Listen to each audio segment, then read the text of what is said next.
nu te apuca de YouTube. Să încerci. Te rog, nu o face.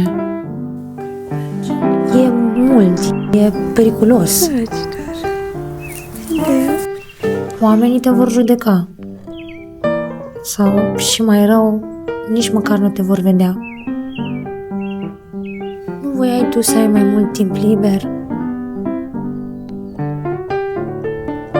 Și oricum te plângi că stai prea mult în fața ecranelor și în toată gălăgia asta online.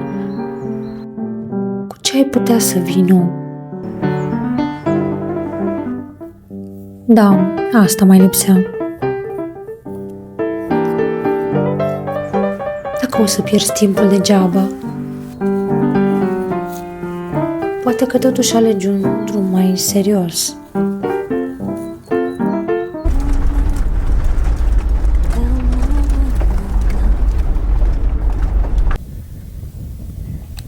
Îți place șapca ta, Gigi?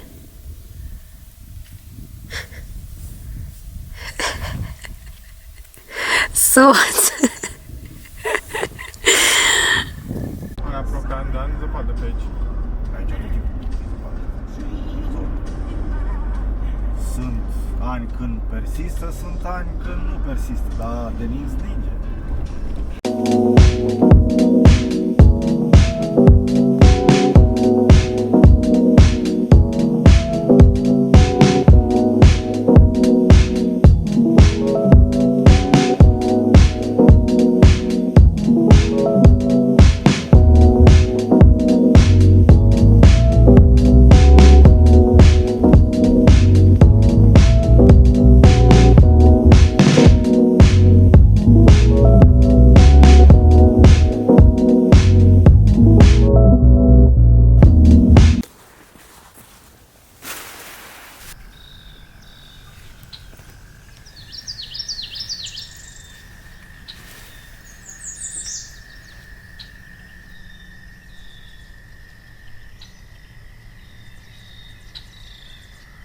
Povestea fiecărui început este de multe ori aceeași.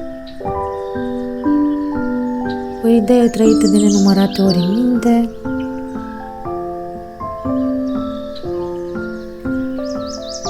sufocată de frici, dar care totuși rămâne curajoasă și vrea să iasă în lume. E adevărat că unele idei apar și dispar, însă altele parcă sunt făcute să rămână.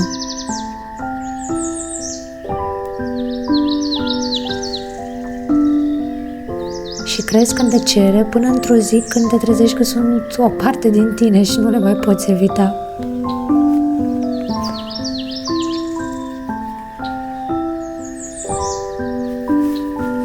Și uneori, cea mai bună terapie e să începi să faci lucrurile pe care vrei să le faci.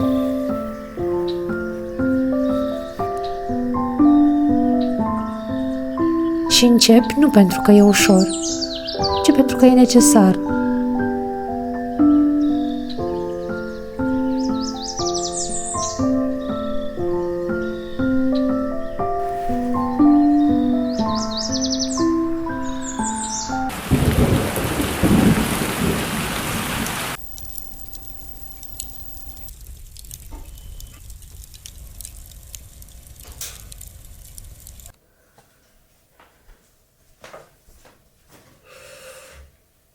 Lași pe mami? Titi? Titi? Ia și eu să mănânc.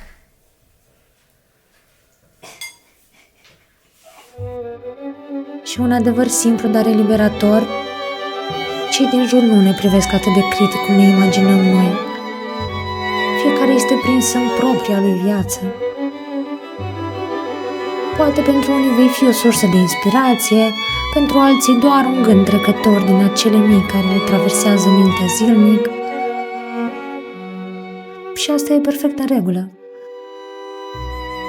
Nu trebuie să fie important pentru toată lumea. Trebuie să fie real pentru tine.